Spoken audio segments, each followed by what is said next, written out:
실제로 여기가 더 좋을 거다, 저기가 더 좋을 거다 하고 한 것이 아무 의미 없어요.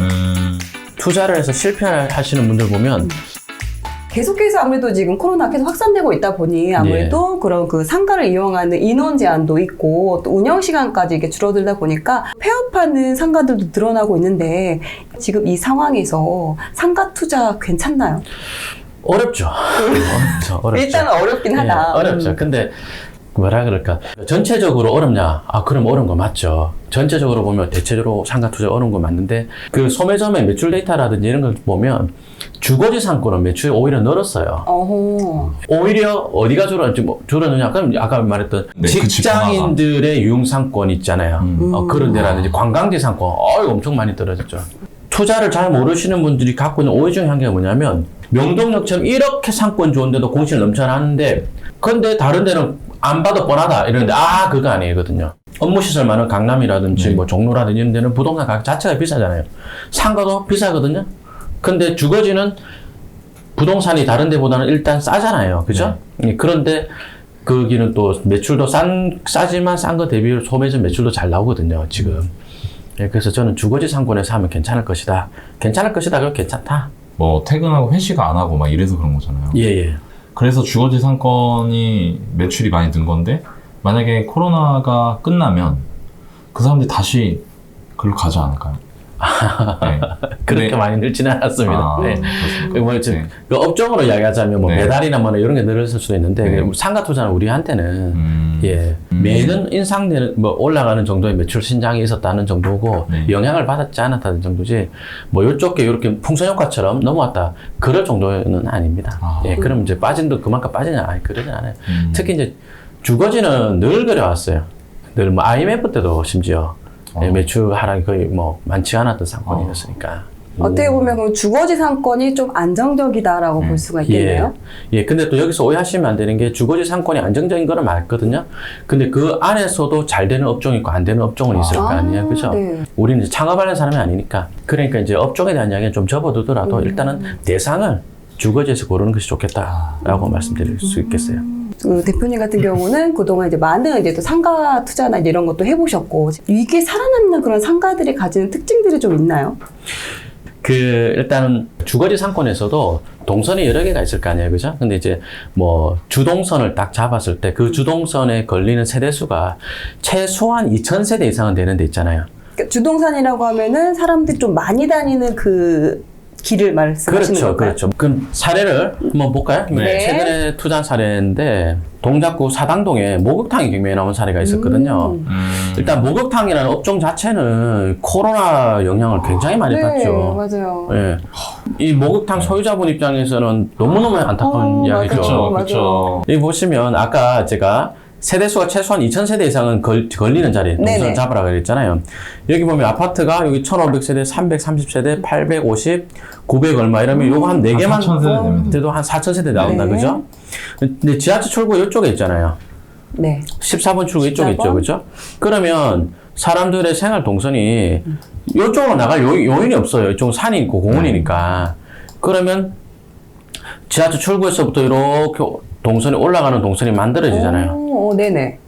그죠? 네. 그러니까 요 지하철 쪽이 좀 더 가까이 있는 단독 다세대 쪽 사람들은 못 먹어도 이쪽 뒤쪽에 4,000세대, 특히 아파트 거주자들이면 소득 수준이 빌라나 단독 이쪽보다는 더 높잖아요. 그죠? 이쪽에 바짝 붙어 있거든요.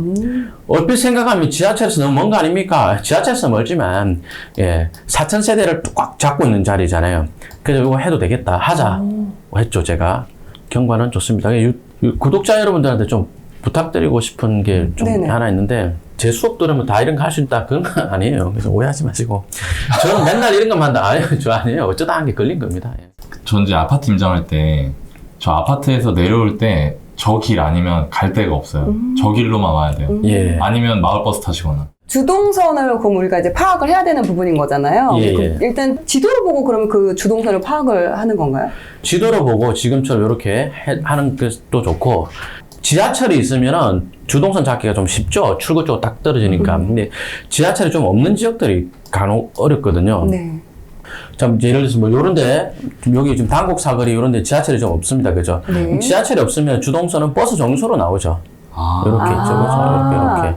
버스 정류소다. 그럼 버스 정류소 앞에 상가 좋냐? 저는 버스 정류소 앞에 상가를 좋아하진 않아요. 왜냐면 버스 정류소는 그 함정이 되게 많은 게 버스 정류소 앞에 우리 사람들 많이 서 있잖아요. 네. 그러니까 유동인구도 많아 보이고 장사 잘 될 것처럼 보이는데 그럼 출근길에 뭐 삽니까? 소비를 하면? 그러네요. 출근길에는 사봤자 물. 음료수 정도? 예. 네. 뭐 커피 정도? 버스 기다리는 동안 우리 뭐 사죠? 버스 있나? 기다리는 딱히- 동안에 술 한 잔 걸치고 이러나요? 아니요. 요새 또 커피를 또 커피 들고 못 사. 탈 수가 없으니까 아니, 커피도 나는 못 한 번도 사고. 버스 타기 전에 커피는 그냥 안 먹었어. 핸드폰 보고 있죠. 버스 타기 전에는 버스 놓칠까봐 아슬아슬하기 때문에 구매를 뭐 하기가 굉장히 힘들어요. 마음의 여유가 없어요. 그러네. 예, 그러니까 버스 정류소에 서 있는 사람은 고객이 아니에요. 그러면 버스 정류소 그 없는 게 좋냐? 그 뜻은 아니죠. 버스 정류소를 기점으로 주동선을 잡아야죠. 생활 동선이 주동선으로 버스 정류소랑 이어진다. 오케이, 그렇게 잡아야지. 버스 정류소 앞에 서 있는 사람은 서 있는 사람이 주된 유효수요다. 그렇게 하면 안 돼요. 뭐 예를 들어서 이런 자리를 본다 하더라도 일단 이 상권 먹여 살 유효수요가 이 안쪽에 이렇게 크게 있는 주거지 사람들이잖아요. 그죠? 네. 네. 근데 물건을 소개받는데 예를 들어서 뭐 요런 자리 황승빌딩. 예, 뭐 요런 자리를 하나 소개받았다고 해볼게요. 그러면 이 지역의 용도 지역으로 이야기하면 여기 아마 이종일반 주거지역일 것 같거든요. 그러면 요 지역은 땅값 수준이 비슷하단 말이에요. 상가 가격 자체가. 내가 소개받은 자리가 이 자리다. 그러면 대로변에서 한 블록 들어간 자리잖아요. 네. 그럼 요 안에 자리들끼리 이제 경쟁을 해보는 거죠. 예를 들어 뭐 요런 자리를 하나 포인트를 두고 뭐 그 다음에 요런 자리 하나 좀 해볼까요? 좀 약간 억지스럽긴 한데 부동산에서 매물 있다고 소개받은 자리 요 자리라고 그랬죠. 아까 그죠? 파란색. 그 다음에 임의로 설정한 경쟁 입지잖아요. 같은 등급에.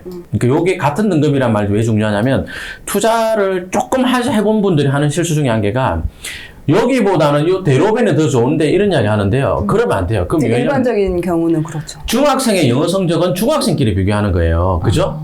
그러니까 여기는 대로변에서 한 레벨 들어온 거잖아요. 근데 요 수준의 상가 수준 비슷한 데들, 가격 비슷한 데들 하고 해야지 대로변은 더 비싸잖아요. 대로변보다는 역세권이 더 좋다 이럴 거 아니에요. 신림동 역세권보다는 강남역 역세권이 더 좋다 이럴 거 아니에요. 그럼 강남역 역세권 오면요. 돈이 없어요. 그렇죠. 예, 그런 게 아니고. 그래서 또 하나 주의해야 될 게, 요 자리랑 비슷한 레벨의 경쟁 입지를 놓고 유동인구를 재보는 거죠. 저는 제가 추천하는 것은 저녁 7시에 가서 한 10분이나 15분씩 재보는 거예요. 뭘로 잽니까? 예, 손가락으로 재면 되죠. 예. 이렇게 재다가 이거 실수하면 어떻게 합니까? 또 재면 되지, 뭐. 예.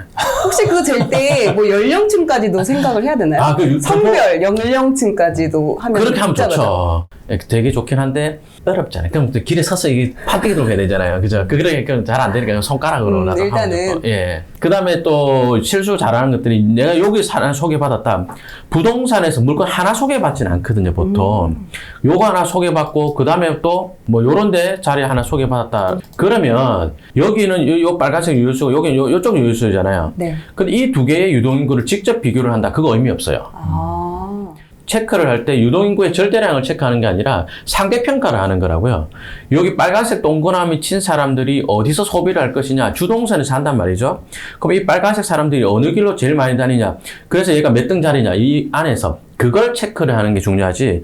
유동인구의 절대량, 그러니까 뭐 동작구 사당동 물건, 그 다음에 뭐 서초구의 방배동 물건, 관악구의 남현동 물건을 소개받아가지고 각각의 유동인구를 재서 비교한다. 아무 의미 없어요. 체급이 같은 애들끼리 맞춰봐야 돼요. 예, 같은 상권 내에서 주동선을 잡는 거예요. 그랬을 때 그 중에 제일 나은 애. 예. 비슷한 가격이면서도 가장 유동인구가 많은 그럼요. 상가. 예, 그래서 그렇게 재보면 되고, 다음에 이제 지도로 보자면 이제 주동선을 그리는 거죠. 여기 사람들이 지하철 타러, 버스 타러 가잖아요. 그죠? 버스 타러 이렇게 나올 거 아니에요? 맞죠? 이렇게 할 것 같죠? 그러면 요 자리가 요 안쪽 배우의 주동선이 되겠구나. 요 파란색보다는 요 빨간, 요 가운데 빨간 자리가 좀 더 입지가 우세하겠구나. 요렇게 잡는 거예요. 지도로 할 수 있으면, 이 지도로 하는 건 책상머리에서 할 수 있는 거고, 그 다음 유동인구 체크하는 건 현장 나가는 건데, 유동인구 재는 걸 제가 되게 추천을 많이 하거든요. 이게 실제로 여기가 더 좋을 거다, 저기가 더 좋을 거다 하고 한 것이, 현장 가서 한 10분만 재보잖아요. 10분씩만. 그러면 유동인구의 양이 객관적으로, 여기는 몇 대 몇, 이게 나와요. 예를 들어서 뭐, 옛날 천호동 같은 경우가 제가 좀 어려웠거든요. 천호동에 어디가 주동선이냐? 난 지도로 봐도 잘 모르겠더라고요. 왜냐면, 천호동 이거 보면은 지하철 출구는 이쪽이 좋은데 그 요동선이 지하철 출구에 좀 더 가까운데 도길이 안 좋잖아요. 여기는 번듯한데 지하철이 좀 멀잖아요. 네네. 그다음 이쪽은 오다가 여기 이쪽이 막히니까 올라가려면 많지 않게 생겼잖아요. 그럼 전들 이거 보면 아냐? 또 특히 상업 지역이니까 이 안에 고밀도 개발하는 오피스텔 같은 개발하는 자리들이 되게 많거든요. 그럼 어디가 좋은지 잘 모른다. 그럴 수 있죠. 그럴 때는 그냥 각각 유동인구로 한 10분씩만 재보면 됩니다. 지금 주동선은 그렇게 파악을 하고 또 유동인구 말씀해 주셨고 또 그 전엔 유효수요도 말씀해 주세요. 요 두 개를 또 혼동할 수도 있을 것 같거든요. 예. 그러니까 유효수요는 이제 지도로 볼 때 이 동선에 물리는 세대수 라고 아까 이야기했잖아요. 최소한 2000세대는 되는 데를 가서 그러니까 실제로 투자를 해서 실패하시는 분들 보면 토지 실패하는 사람보다 상가 실패하는 사람이 훨씬 많아요. 토지는 용어가 낯설기 때문에 용어를 모르는 용어니까 용도 지역을 알아야 땅을 살 거 아니에요. 모르니까 일단 공부를 한단 말이에요. 근데 상가는 용어가 쉽잖아요. 그럼 지나다니다 맨날 상가 보잖아요. 그리고 주변에 뭐 장사하는 사람들도 있고, 그죠? 그 다음에 특히 이제 뭐 공부하기 싫을 때마다 하는 생각이, 나 나중에 장사해서 돈 벌 거야. 이런 생각이 그러잖아요. 하죠. 제가 그랬습니다. 저도 그랬습니다. 말도 안 되지. 예. 진짜. 아무튼 그러다 보니까 상가를 내가 잘 모른다는 사실 자체를 모르는 것 같아요. 예. 근데 저도 유통회사에서 점포개발 딱 시작할 때 한 1년차, 2년차 보니까 엄마야, 내가 하는 상권 분석의 스케일이 다 틀린 거예요. 그래서 제가 상가 강의할 때 맨날 첫머리에 하는 말이 여러분이 알고 있는 상가 투자에 관련된 지식들은 아무 소용없다고. 그거는 그냥 상식이지 지식이 아니다.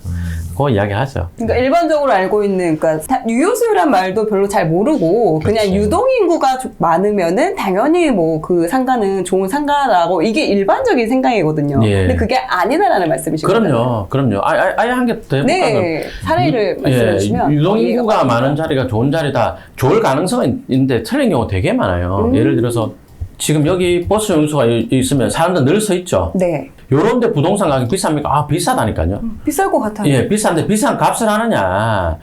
차라리 그럼 요런 데 안쪽에 들어오면요. 안쪽에 들어오면 유동인구 많냐? 안 많거든요. 이쪽은. 대로변보다는 월등히 작을 거라고, 이 안쪽에 유동인구가. 그런데 요런 데 상가를 사놓으면 안쪽에서 유효수요가 2000세대 이상 나오잖아요. 요런 데가 훨씬 더 가격 대비는 임대료를 많이 받고 전 매출도 많이 나오고 그런 자리가 되는 거죠.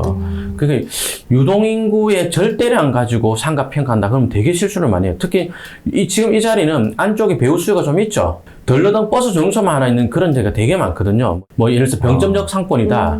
병점역 앞에 보면 여기 버스 정류소 있죠. 버스 노선이 하나, 둘, 셋, 넷 엄청 많죠. 많다. 그러면 여기 서 있는 사람 숫자는 정말 많을 거거든요. 유동인구 많냐? 노선이 몇 개인데 유동인구 정말 많을 거예요. 그죠? 그러면 요 자리에 장사가 잘 될 건가? 제가 거꾸로 질문 한번 드려볼게요. 요 자리. 자, 이 상권을 먹여 사는 유효수요 누구가 있어요? 자, 여기 입지의 상가 먹여 사는 유효수요가 길 건너 아파트 쪽이 여기 오기 좋게 생겼어요? 아니면 이쪽 뒤쪽 사람이 오기 좋게 생겼어요? 뒤쪽 사람. 그 병점역하고 이 물건 중간에 요 뒤쪽 사람이겠죠, 그죠? 그러면 자 질문 한번 드릴게요. 여기 사람들의 생활 동선이 어느 쪽을 더 많이 가겠어요? 역 쪽으로. 역 쪽으로 더 많이 가겠죠. 네. 이쪽으로 더 많이 가겠죠, 그죠? 이쪽으로 더 많이 가는 쪽 두 줄 줄게요. 네. 이렇게 될 거란 말이죠, 그죠?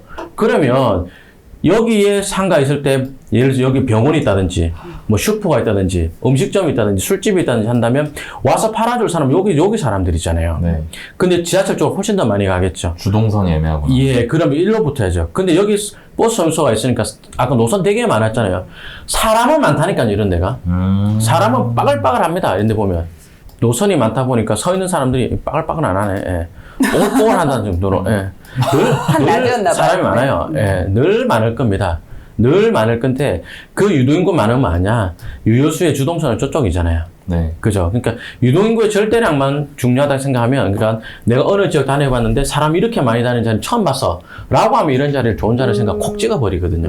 근데 비싼 값을, 그 정도의 가치랄까, 기대랄까, 그런 값을 못하죠. 그러니까 이 되게 월부 회원님들을 위해서 제가 한 개 힌트를 드리자면, 버스 정류소 있죠? 네. 뒤쪽 배우가 이거 작죠? 딱 봐도. 이런 데는 장사 잘 안 돼요. 그 이런 데가 요런 버스 정류소가 뭐냐면, 이 멀리 사람들이 여기 와서. 맞아요. 예, 갈아타는 거죠. 갈아타는 거나 뭐 이런 데. 여기서 내려서 지하철 타러 왔는 이런 데거든요. 그러니까 이 뒤쪽 주거지가 작잖아요. 그럼 이런 버스 정류소 장사 잘 안 돼요. 만약에 병점력이 없었으면 그럼 장사 잘 됐을 수도 있죠. 그러면 이 사람 여기로 나올 거 아니에요. 네. 그죠? 만약에 병점력이 없고 여기가 낭떠러지라든지 낭떠러지는 좀 호수. 만약에 여기가 뭐 북한이었다. 북한 너무 심한. 아무것도 없었다면 그럼 이쪽 뒤쪽 사람들이 이걸 다 나오게 생겼잖아요. 그렇죠. 오히려 그때가 더 나을 거예요. 예. 근데 지금 여기는 병점력이 있어 버리니까 동선 일로 나가잖아요. 그러니까 유효수요는 일단은 기본적으로 나한테 올 수 있는 가망성이 있거나 뭐 도보로 그런 사람들이고 주동선은 그 사람들이 실제로 올 수 있는 가능성을 보여주는 거네. 그렇죠. 예. 그래서 그 두 가지가 다 맞을 때 유동 인구가 의미가 있다. 예. 그래서 너무 재밌습니다. 유효수요 같은, 그러면 유효수요도 상당히 중요한 부분인 거잖아요. 근데 이렇게 아파트 단지들 같은 경우는 지금 지도에서도 세대수가 나오기 때문에 단지수가 이렇게 여러 개 있는 거는 파악하기가 쉬운데, 뭐 단독주택이 밀집돼 있다거나 이런 경우는 그 세대 그 유효수요를 어떻게 판단을 할 수 있을까요? 예. 그 보면은 좀 쉬운 방법이 여기 아파트가 한 1000세대 정도 되는 거 아파트 한번 면적 한번 재볼까요? 아파트가 1000세대 정도 되면 3만 5천 정도 나오잖아요. 그 인근에 보면 여기 그럼 단독주택지나 빌라 이런 데 있잖아요. 네. 그죠? 아파트가 아닌 단독주택이나 빌라 이런 데는 한 5만 제곱미터 되잖아요. 그럼 한 1200세대 왔다 갔다 해요. 면적으로 그거를 파악할 수 있는 거네요? 예, 아니면 뭐 더 확실한 방법은 가서 세야죠. 아파트 면적의 한 1.5배나 2배 정도로 생각을 해야 되겠네요? 같은 세대수가 나오려면, 예, 그렇죠. 같은 세대수로 보려면? 예. 지역마다 차이는 좀 당연히 있죠. 단독주택이 좀 많은 지역도 있을 수 있고, 다세대가 많은 지역도 있을 수 있고, 그 차이는 좀 있습니다. 그래도 쉽게 그냥 이렇게 손품 팔아서 지도로 확인할 때는 그런 걸 좀 참고하면 좋겠다라고 말씀해 그래서 주신 거예요. 조금 전에 봤던 단곡 사거리 이런 데도 한번 트가 아닌 이런 지역의 면적을 대충 재보면 학교를 빼고 한번 재보겠습니다. 학교 빼고 이렇게 쟀더니 11만 얼마 나오죠. 이 정도면 세대수 2,000세대 훌쩍 넘어가거든요. 이런 데는 이제 근린 상권이 만들어지니까 2,000세대 사람들이 다니는 주동선이 어딜까? 특히 이제 주의해야 될 게 여기는 세대수가 그럼 2,000세대를 살짝 넘어가는 정도밖에 안 될 거 아니에요. 그죠? 네. 그러면 동선이 예를 들어서 뭐 생활동선이 1, 2, 3 나온다. 그 중에서 제일 많이 다니는 동선 있죠. 걔만 잘 되죠. 걔만 잘 되죠. 그 동선을 잘 찾아야겠네요. 예. 네. 여기서 또 이제 하나 더 재밌는 게 여기는 나중에 경전철이 하나 개통하거든요. 네. 여기 신림선. 예, 신림선이 네, 개통하거든요. 그럼 신림선 개통을 하면 출구가 나올 거 아니에요. 네. 출구 위치랑 유효수랑 동선을 또 잡아봐요. 그래가지고 버스 타러 가는 데 어디고 신림선 타러 가는 동선은 어디고. 예, 저는 알죠. 연습을 한번 해보세요. 그래가지고 앞으로 좋아하실 자리는 또 여 자리겠구나.